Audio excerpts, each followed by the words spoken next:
I've almost been a little afraid to review a lot of Charli XCX's stuff in the past, because oftentimes, understandably, people who really like her music sometimes make me feel like I don't understand what she's trying to accomplish, and I don't really like to speak out of ignorance or come off as out of touch. I've personally never considered myself a huge Charli XCX fan, so I didn't want to talk out of turn. However, that idea changed in my head, and I was actually inspired to make this video when I heard Charli explain how she herself is not afraid of sounding stupid or saying something that may come off as a little unserious or uncool. After hearing that, I thought it would be exactly in the spirit of music, fashion, film, and Charli XCX as an artist herself to speak about this album and my thoughts on it despite not knowing every piece of her lore and not always understanding her work completely. I'm going to be reviewing this in the context of her music, fashion, film movie. I'm also going to go through every song and interlude scene first, then finish this video by explaining my overarching thoughts. The individual song reviews might be a little bit brief because I think the more overarching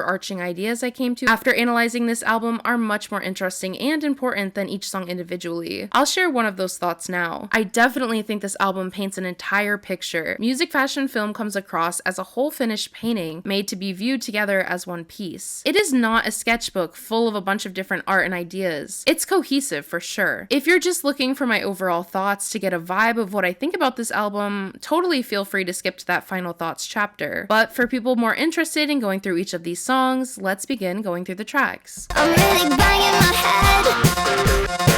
I'm really hurting my neck. In the intro scene of the movie, Charli explains her love for art, for example, music, fashion, film. She makes it super obvious that music, fashion, film, and art as a whole just consumes her entire life. Rock music is a song that I admittedly absolutely despised upon release, but I've come around to it actually quite a bit. I'll admit, I find some sounds in the song pretty unpleasing to my ear, but there's also some parts in the production, such as the guitar riffs, that I find really nice. The song seems unserious, but when you listen to the lyrics, it's definitely more self-reflective. It seems to focus on Charli's goal to make a switch from what she did on Brat, rather than follow that up with another album that would do super well in the mainstream. She lays out the land for this entire album in rock music, with the idea that she's going to do exactly what she feels artistically inclined to do, which seems to be self-expression rather than pleasing outsiders listening into her world. The song is also infectious in the way that I can't even say rock music without thinking of this song. I'd rather take the easy road. Yeah, I think I'll be alright if I look good in the clouds. Spring, summer,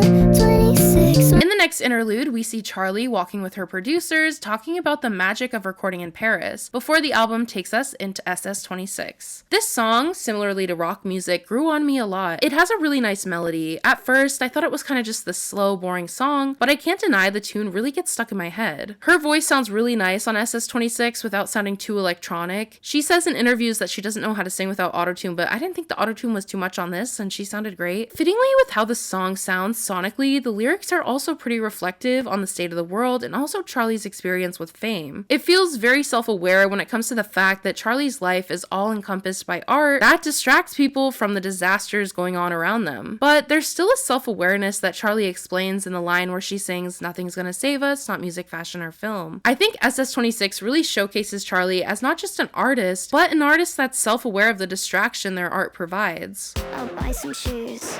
I'll buy a smile. I'll buy some jewelry.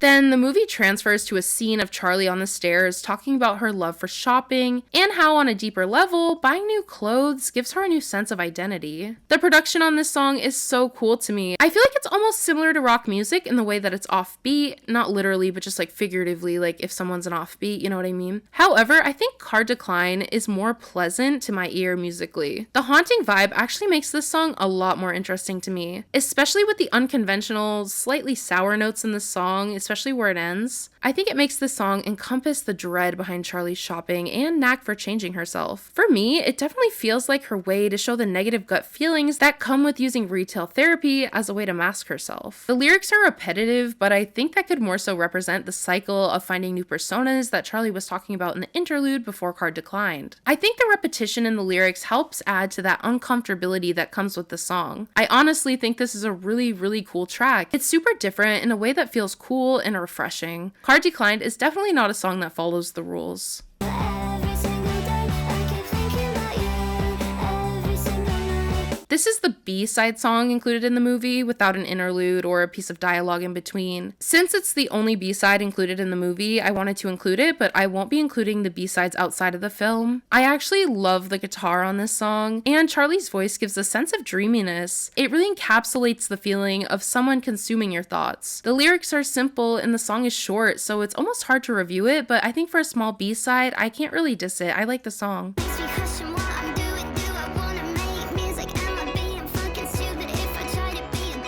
Then we go into Charli speaking about how her song Camera is about the relationship between the actor and the camera they're being filmed with. She's explaining the music video and her plans to have the story about an actor being interrupted while trying to perform to the camera. Then we find out she's talking to Vincent Cassel, who agrees to the video and validates that he understands what Charli is trying to do with the whole idea. Camera is one of the most easy listens on this album. It's more of a traditional pop song, but it definitely isn't algorithmic in any way, because Charli is extremely candid about her artistic experience, especially when it comes to acting or being in front of a camera. The lyrics of this song, especially during the end of the song, where we come back to that idea of Charli escaping herself through art, whether that be with SS26 and Card Decline being fashion and Camera being film. The chorus is pretty repetitive, but in a way that you can really vibe with and get into. I actually think the simple chorus enhances the song, considering the verses of Camera are some of the most vulnerable thus far into the album. Popstar in my bedroom, my kids, 2007. I can take you to heaven, my kids, 2007.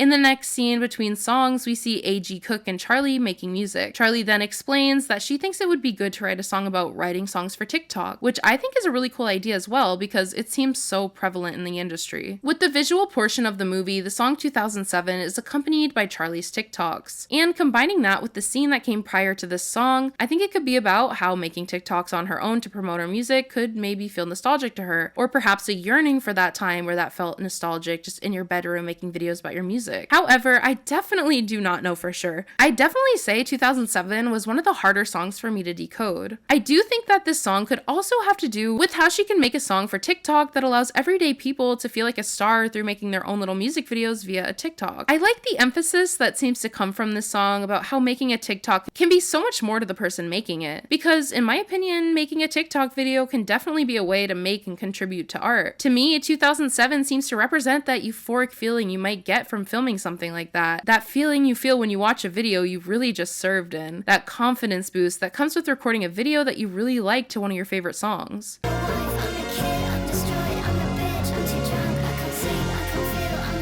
In the next scene, Charli speaks about one of her producers, Jonathan Hopkins, and how he speaks about her tendency to lean into avoidance. I think that tendency was especially shown in the song SS26, because even though Charli is obviously aware of the problems art and entertainment distract us from, there's still an avoidance around specifics in that song. I'm Afraid is one of the more outwardly emotional songs on this album, even though I'd argue all of the songs on this album are full of emotion. Charli is speaking about her fear of self-destruction and sabotage. The lyrics express Charli's feelings and fears behind major parts of her life, such as her career and marriage. Most of these songs are short, but I'm Afraid is the first one where I really found myself wishing there was a little bit more. But hey, that speaks to it being a good song. Yeah.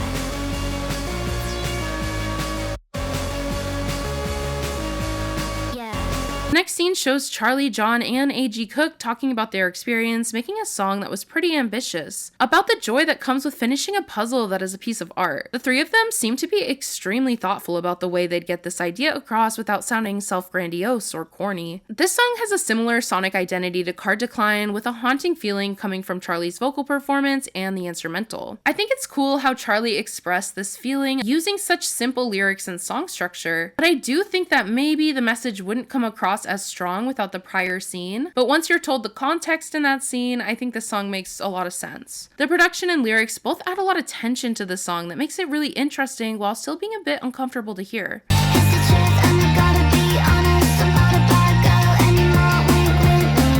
In the next scene, prior to Wink Wink, Charli is on the phone with Imogen. Again, I don't know all the Charli lore. I don't know who this is. But anyways, she's having a conversation about the Wink Wink music video. She tells Imogen and the audience about how it's quite a last minute idea that they didn't plan to be a part of the rollout for a music fashion film initially. She then explains the idea behind the video of her doing what she calls bad girl things in a proper way. Ever since Wink Wink came out, I thought it was a complete bop. It gives the same feeling to me as like when you watch a movie and you can very obviously tell it's a book adaptation, even if you had no idea going into the film. The dialogue parts on this song are really fun in my opinion. They're cheeky, silly, and fun. Not to clock anybody, but I think some of the people dogging on this unserious vibe of the dialogue would absolutely be gagged if someone like Sabrina Carpenter or Lana Del Rey said the same exact things on a song. Maybe they think it just sounds too simple or cliche to be serious. It's just a thought I had when it comes to some of the negative takes I've seen on this song. I definitely disagree with those though. I think Wink Wink is honestly my favorite song on this entire album. The chorus of Wink Wink is super strong. The song all the way through is a bop to me actually, and the way Charli expresses her sexuality in the video is done in a way that I really appreciate. It doesn't feel like it's done in a way that caters too much to the male gaze. I kind of hate that phrase, but it's relevant in what I'm saying. Or catering to the fact that sex sells. It actually feels incredibly honest. In Wink Wink, sexuality isn't blocked by a facade of glamorousness. Rather, it's portrayed in a way that's true to life, open-hearted, and natural over performative. I also hate the word performative, sorry. So often, ideas such as sexuality are expressed with such a Hollywood lens, but I think this song and the visuals for it do the exact opposite. I thought Wink Wink was a really cool song, and the way Charli portrayed it visually really added to my appreciation of it. Don't fucking choke on your ego when you see me coming. I know you're performing, I know that you're hurting, so you try to hide it. The next song has Charli talking about how people in her life ask her questions about her music being about them. She admits her friends might be narcissists for asking such questions, but then vulnerably admits that she's one of them too, and tells us that this song is all about that idea. This song leans a bit into rock. There's a grittiness to the song and a ton of attitude in her vocal performance. I think Persona is about the ego and confidence that come with performing the character that you are. Hopefully YouTube allows me to say this. It's for educational purposes, but this song kind of reminded me of the idea that people who do the acronym for doing my thing, if you know what I mean, talk about when they come out of that, thinking that the world is like a play with everyone playing a role. Through talking about a big ego, Charli mixes that interestingly with the lyrics that are very sincere about insecurity. As she says, she's committing to the bit that allows her to feel good about herself, and she shares the fears that she has with confronting the front that she puts on. I believe Persona definitely reflects a fear of actual self-reflection that goes deeper than the Charli XCX character she crafts for the public to see and be the center of her art.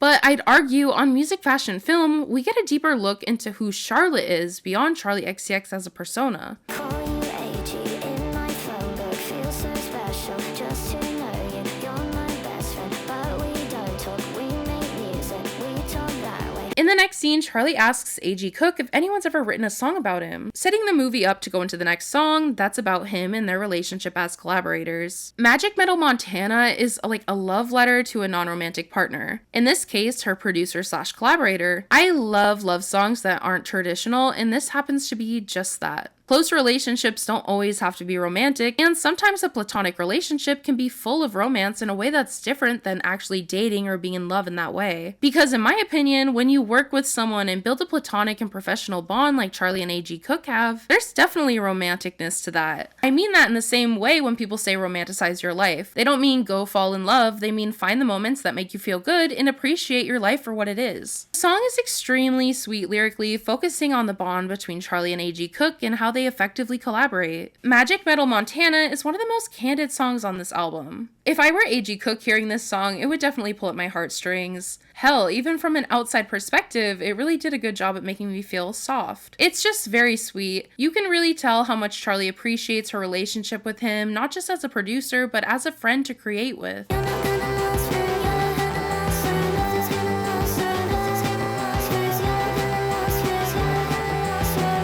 In the next scene of the Music, Fashion, Film movie, Charli speaks to another artist, David Cronenberg, who's featured on the next song, about how she feels like when she releases art, she thinks it no longer belongs to her. He said he agrees because people often remember his own performance better than he does himself, and he validates Charli's idea that the released music then belongs to the people. It's quite interesting to hear his perspective on this idea as such a longtime actor, especially when he speaks about the new life the viewer's experiences and relationships to it brings to the art. This is the longest song song on the album. I think it encapsulates the idea the whole album has about the person behind the art and feelings said artist might have. I think this song conveys the fear of fame fleeting, but more so I took the message of the song being about the fear of breaking from the Charli XCX character that she's used in her art. Maybe I'm completely wrong. Remember, I'm not trying to worry about sounding stupid. This collaboration between a modern artist like Charli and a legacy artist like David Cronenberg almost feels familial. There's seemingly an understanding between the two despite existing through completely different eras. And I thought David's monologue really highlighted him and Charli as artists beautifully. Same with the visuals during this part. The song ends with a haunting repetition of the words "no one lasts forever, they're dead, they're gone" as it flashes back to clips of Charli's music videos. I'm not 100% sure, but I think this could represent Charli understanding herself and her soul beyond the Charli XCX persona. Perhaps it's setting Charli's future work up to be even more self-expressive and reflective, because this album really felt like an artist's therapy session in a really beautiful, honest way. To get into my overall thoughts on music, fashion, film, I want to start with this. You know how a lot of artists have fame albums that focus on experiences as celebrities? Well, music, fashion, film is almost like that, except I'd explain it as an art album. From my perspective as a listener, it seems like this album isn't just about what comes with being famous. Even though it was touched on, this project seems to me to be much more about what comes with being a creative. The ways we use art to change, validate, and distract ourselves. And when it comes to that, I think any creative could find themselves in the album Charli put out, whether they have notoriety for what they do or not. And art being the center of music, fashion, film feels quite unique to me. We hear from the celebrity perspective all the time in music, but it's not often that we hear from the artist's perspective in a meta way that's as honest as this album. I'll be honest, did I think I'd like this album based on the singles when I first heard them? Not really. I thought maybe a few bops, like I always liked Wink Wink, but I didn't really expect to enjoy this album or more so gain this much of a better understanding of Charli as an artist as I did after listening to it. I really admire how Charli can express such emotion in a way that's pretty simple lyrically. As a writer myself, I sometimes struggle to edit myself down and still efficiently get across what I'm trying to say. Even though she's not always worried about sounding like the smartest person in the room and wording things in a masterful way, I think that's actually a positive to this album. The simplistic writing and lyrics on music, fashion, film makes the perspective Charli's singing from feel a lot more real. And it's extremely cool to me that she was still able to get this emotion across without being overly colorful or poetic with words. Charli is definitely a master at her craft in terms of songwriting. Her way of writing just tends to be a lot different from what I'm used to being praised as like top tier lyricism. I would argue Brad did the same thing, but I think music, fashion, film did it in a way that I understood and appreciated a lot more. Perhaps that's because I would consider myself to be creative, but a lot of the party girl escapism themes on Brat weren't something I really related to completely. It's almost like it's a bit easier for me to put myself into Charli's shoes on music, fashion, film compared to Brat. I'll admit, the reasons I think I did come to these conclusions after my listens of music, fashion, film was because I really came into this album with an open mind, which I don't think I had been doing with Charli's music in the past, including how I listened to Brat and the pre-release singles of this album. Especially with the repetitive, simplistic lyrics, I'll admit where I was wrong and say I had been writing Charli off for a pretty long time because of that. And listening to this album intentionally with an open mind really made me realize that it wasn't just that I didn't like what Charli was doing and thought it was too simple. I'll admit I just kind of had preconceived notions and didn't care to look and listen more thoughtfully to understand and enjoy her art. But my experience looking into music, fashion, film has most importantly taught me to not write anything unconventional or simple off as such. I'll continue to drag myself and say that in the past I've been a little bit unnecessarily snobby towards Charli's work. I think with Brat, a lot of people realize that she's much deeper artistically than what's at the surface, but I'm realizing it now with this album. With this album, I definitely learned to not write off an artist because something isn't complex on a casual listen. Because oftentimes, the deeper you dive into it, the more you can find a lot of sincerity and artistry within it. I went into reviewing this album thinking it would be a lot more negative than what it turned out to be. Especially in music, fashion, film, I feel like Charli uses all of the tools to convey emotions, definitely not just words, which I've realized through my listens is actually really cool on this album. And I can't express how impressively Charli doesn't just tell you about her feelings, but shows you them through the vibe of the production, visuals, and more. I'm not sure if this project is something I'd listen to a ton. I don't really see this as an album where I just add some songs to my playlist and hear them when I shuffle. Rather, I see music, fashion, film more as an art piece to be listened to when I really want to appreciate the full piece of art that it is. As Charli spoke about in the scene between I'm Afraid and Yeah, she really did put that finishing piece in the puzzle in just the right spot to make this entire project click. Another example of an album I have the same idea deal with is Eternal Sunshine by Ariana Grande. There's very few songs that I listen to unintentionally for fun. With Eternal Sunshine, it's literally my favorite album from my favorite pop star. Not my favorite album ever, but my favorite Ariana album. That's an album where I feel like the songs shine the most when they're listened to in the order they were intended to be as a full project. Eternal Sunshine and Music Fashion Film share that quality in my head where they aren't just songs made into a compilation, but a fully fledged artistic vision made into an album that I'll enjoy the most when listened to in its entirety. Music Fashion Film is the opposite of algorithmic. I really love how you can tell no rules were followed when making this, besides the rule to be genuine. In the days of hooks and songs made to go viral within short form content, I think these songs could still very well do that, but they weren't made with the purpose of doing that. And that's very refreshing to me. Pop has been kind of the same